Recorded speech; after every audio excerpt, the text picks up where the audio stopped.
And for sake of time, we will move, since we were talking about seamless government, we will move seamlessly to the next session of this afternoon, and we will have the pleasure to listen to Minister Musoni to present the Vienna Declaration on Building Trust in Government, the text of which has been distributed to the forum. For information, the final text, as you know, required last-minute adaptation to take into account the deliberation of the workshops. So the English text is the most recent and most updated. The French and Spanish still need some final modification, which will be then reflected in the final version, which will be posted on the website. Minister Musoni.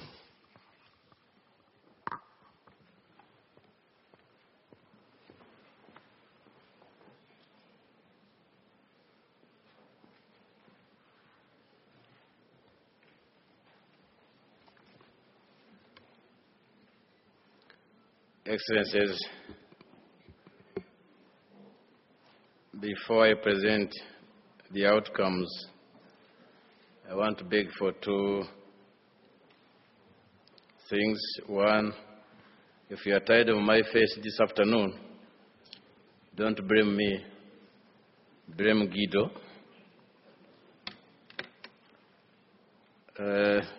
Secondly, we should be very happy that we are getting to the end of this conference with an outcome that we can really go home and implement. Excellencies, ministers, ambassadors, national delegates, and distinguished guests. As someone who has followed the government reinvention process very carefully over the past few years, it's my decided pleasure to introduce the outcome document for the 7th Global Forum on Reinventing Government. Copies of the final statement are now being distributed or have been distributed to you all. They are entitled the Vienna Declaration on Building Trust in Government. This document represents some of the key conclusions and areas of consensus that have emerged from the process that began with each of the 8 regional forums which were just presented in the plenary. Participants in these meetings included ministers, the chief executive officers of public service commissions, ambassadors, public servants, civil society representatives, and members of the private sector. Each covered the theme of building trust in government, but the conclusion that emerged from these meetings were very different, as you have heard for yourselves.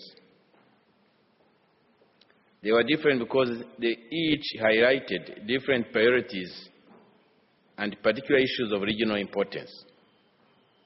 Each also resulted in a final report, which is also available online, both through the Global Forum website and the United Nations Public Administration Network. Stemming from these 8 preparatory meetings, the 15-member drafting committee that represented all regions has been working diligently and meeting throughout the forum to debate and arrive at agreements on the points that have been raised by the opening speakers, whom we had during the plenary, other plenary representatives and representations, the workshops, and also questions and comments raised by participants. They have raised a document that reflects many of the topics that have been discussed and also incorporates many different perspectives on the government reinvention process. Ladies and gentlemen, let us give them a round of applause for the diligent work they have done for us.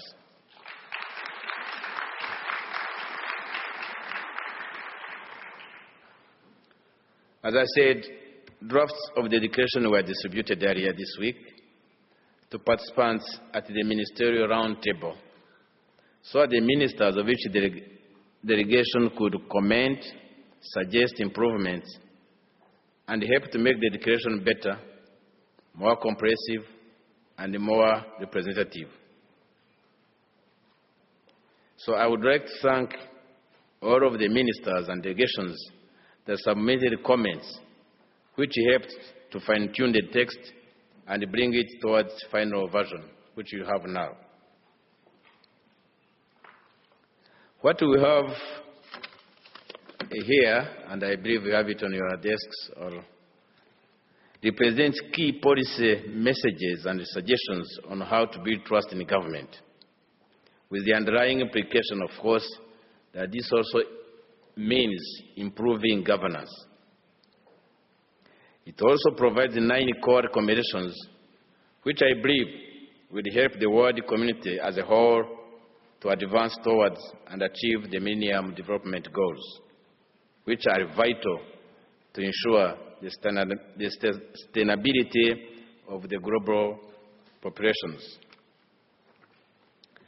It includes recommendations on how to strengthen legitimacy, how to build trust in post-conflict situations, how to improve services, address corruption, encourage civic engagement, and strengthen local governance.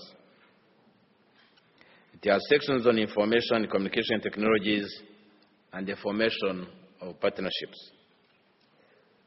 It also urges a number of concrete follow-up measures, which I hope will be taken to continue and implement the work of this forum. I must say that I am delighted with the final content of the declaration, which incorporated so many comments and inputs from this past week. This is a very positive result, I think, given the breadth of material that has been covered and the number of contributors. So I would like to thank once again the drafting committee members for all their hard work in reconciling all the submissions. Before turning over the floor, I would just like to add that I hope that by publishing this document, knowledge and implementation of some of its core recommendations will spread, increasing areas of international consensus and clearing the way for progression of future discussions and meaningful action at the national and subnational levels. I would like to encourage all delegates to move towards implementing measures which actually earn the trust of citizens in their governments, and therefore help to improve governance in each of our societies. Thank you again to all the delegates and participants in the forum. Have a nice evening.